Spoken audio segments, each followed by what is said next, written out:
HCU భూములను అడుగు సైతం తీసుకోలేదని ప్రభుత్వం స్పష్టం చేసింది. ప్రస్తుత భూమికి బదులుగా వర్సిటీకి గతంలోనే 397 ఎకరాలు కేటాయించినట్లు మంత్రులు తెలిపారు.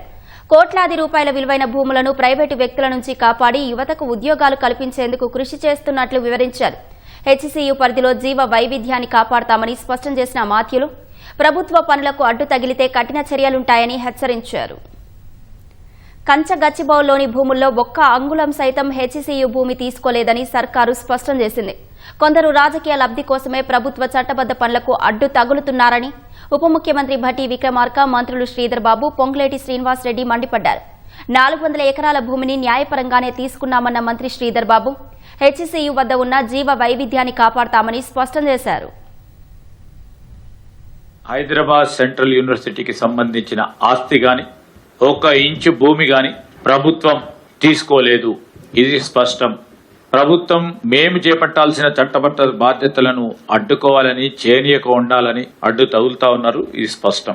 ఈ రోజు ప్రభుత్వానికి 400 ఎకరాలను సేకరించే కార్యక్రమం ఎప్పుడు లేని విధంగా చేస్తే దీన్ని ఏ విధంగా అడ్డుకోవాలి? ఏదో విధంగా అవరోధం కల్పించాలి. అభివృద్ధికి సంబంధించిన అంశం వచ్చినప్పుడు దీన్ని ఏదో విధంగా అడ్డుకోవాలని చేసే ప్రయత్నంలో కొంతమంది చేస్తా ఉన్న సత్యదూరమైన ప్రచారాన్ని నేను ఇప్పటికీ చెప్తా ఉన్నాం. మానుకోవాలని టీఆర్ఎస్ కు సంబంధించి, బీజేపీకి సంబంధించి మెత్తులను కోరుతా ఉన్నాం.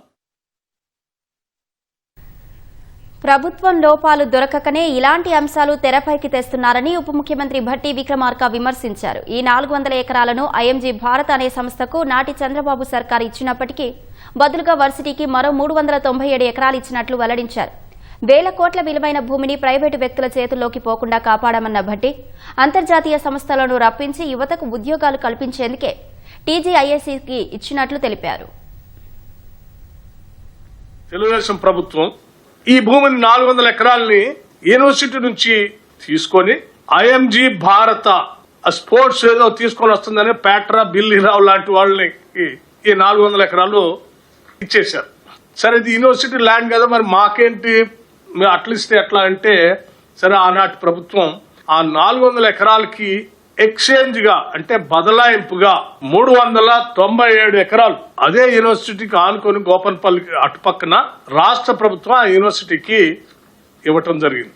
దానికి సంబంధించిన ఆనాటి పంచనామా పేపర్లు కూడా, అంటే రాష్ట్ర ప్రభుత్వానికి సంబంధించిన అధికారులు, రెవెన్యూ అధికారులు, యూనివర్సిటీ అధికారులు కలిసి సంతకం పెట్టినటువంటి కాపీలకు సంబంధించిన సమాచారాన్ని, అంటే రాష్ట్ర ప్రభుత్వం రికార్డ్స్ లో ఉంది.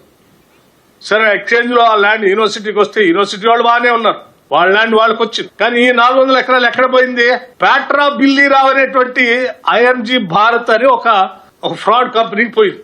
అరే, ఇది రాష్ట్ర ప్రజల ఆస్తి, సొమ్ము కదా, ఈ ఆస్తి ప్రజలకే ఉండాలి, రాష్ట్రాలకే ఉండాలి కదా అని ఆ తర్వాత వచ్చినటువంటి కాంగ్రెస్ ప్రభుత్వం రాజశేఖర రెడ్డి గారి నాయకత్వంలో ఈ అలాట్మెంట్ వారు 21/11/2006 నాడు ఆనాటి కాంగ్రెస్ ప్రభుత్వం దీన్ని క్యాన్సిల్ చేసింది. సరే, తర్వాత క్రమంలో రాష్ట్ర విభజన జరగటం, 2014లో మరి మనందరూ తెలిసిందే టీఆర్ఎస్ ప్రభుత్వం అధికారంలో రావటం.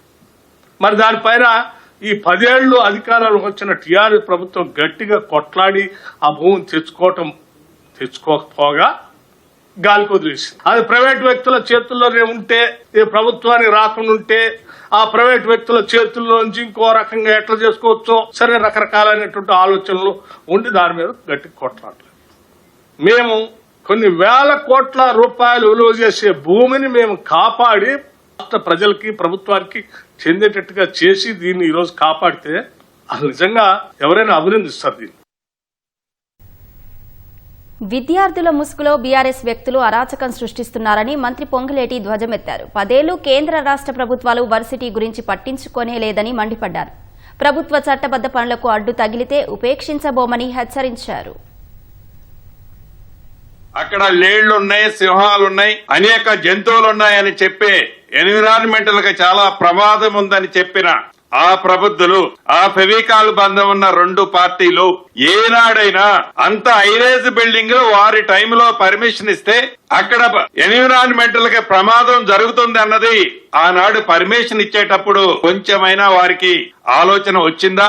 ఈ 400 ఎకరాల్లో కానీ ఏవైతే ఎనిమల్స్, ఏవైతే బర్డ్స్ చనిపోయాయని పురాతనమైన చిత్రాలు మీడియాలో చూపిస్తూ ఒక లేనిపోని అభూతుని కల్పన కల్పిస్తూ టోటల్ గా తెలంగాణ రాష్ట్ర ప్రజలనే కాకుండా దేశ ప్రజలనే వక్ర మార్గంలో తీసుకెళ్లాలని ఆనాటి ప్రభుత్వంలో ఉన్న పెద్దలు ఎంత నీచాతిమైన కార్యక్రమాన్ని చేపట్టారో చాలా స్పష్టంగా కనిపిస్తుంది.